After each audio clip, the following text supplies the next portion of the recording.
Ayan, magandang hapon mga kapatid na guro. Ako si Benjo Basas ng Teachers Dignity Coalition. Gusto ko lamang i-share po sa inyo kasi marami na pong nag-chat sa akin tungkol po doon sa kanilang sentimiento dito sa bago nating ECP, Expanded Career Progression Policy. Marami nagsasabi na kahit yung ilan dito sa nagpadala sa akin ng mensahe, I could vouch doon sa kanilang husay, sa kanilang academic experience. Pero hindi sila pumasok. Disqualified sila because of a certain specific provision bukol doon sa classroom observable indicators at non-classroom observable indicators, yung COI at NCOI. Pero bago yan, babatiin ko po muna yung mga kapatid po natin dyan sa DRANS, sa Davao City. Daniel R. Aguinaldo National High School. Nakarating na po ako dyan. Tagal na, siguro mga 2010, 2011. Hello po sa atong mga kaigsuunan, mga kaubanan sa DRANS. Maayong hapon kaninyong tanan. Well, balikan natin, ito pong malungkot dito. Yung expanded career progression na inaasahan po natin na magiging responsive, na tutugon sa ating matagal na nating hinihingi na promotion system, merit and promotion system na talagang magbibigay ng pagkilala sa mga guro doon sa ating loyalty sa trabaho, doon sa ating tiyaga, sa ating consistent na husay sa paggampan sa ating tungkulin. Mukhang kabaligtaran ng nangyayari. Pero ako po naniniwala pa rin naman ako na ito pong ECP under EO 174. Although meron tayo dyan ng mga kritisismo. For instance, of course, yung tinanggal yung HT position.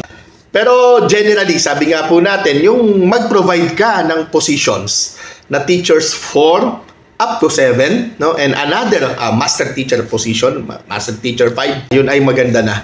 Pero nagkakatalo tayo doon sa specific na mga policies nito na inilalabas ng ating Department of Education.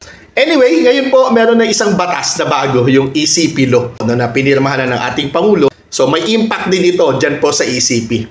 Pinag-aaralan natin to at magkakaroon po tayo ng mga forum sa mga susunod po na mga araw tungkol dito.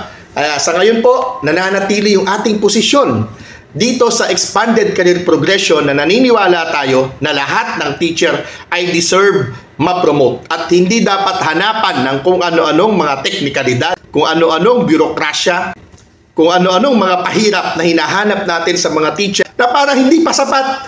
Yung pagiging teacher sa Pilipinas in itself ay mahirap na at sakripisyo na. Pero parang hindi pa rin sapat at lalagyan pa ng napakaraming rekisito para i-promote yung ating mga teacher sa susunod na salary grade. Nakala mo naman ay napakataas o napakalaki ng diferensya. Huwag naman pong gano'n. Ang ating Pangulo mismo ay nagsabi na yung mga teacher daw hindi na magre-retire ng Teacher 1. Pero dito po sa ginawa na ito ng ating Department of Education, ng ating sariling ahensya, na hindi pinakinggan yung sentimiento na batay sa karanasan, batay sa araw-araw na buhay nating mga guro, mukhang hindi po magkakatotoo yung pangako nitong expanded career progression.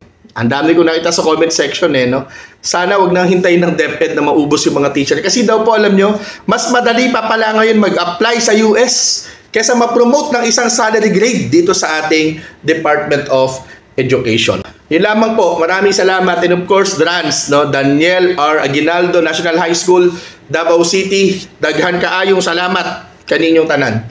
Thank you sa lahat po. Maraming salamat. Happy Teachers Month. Join TDC.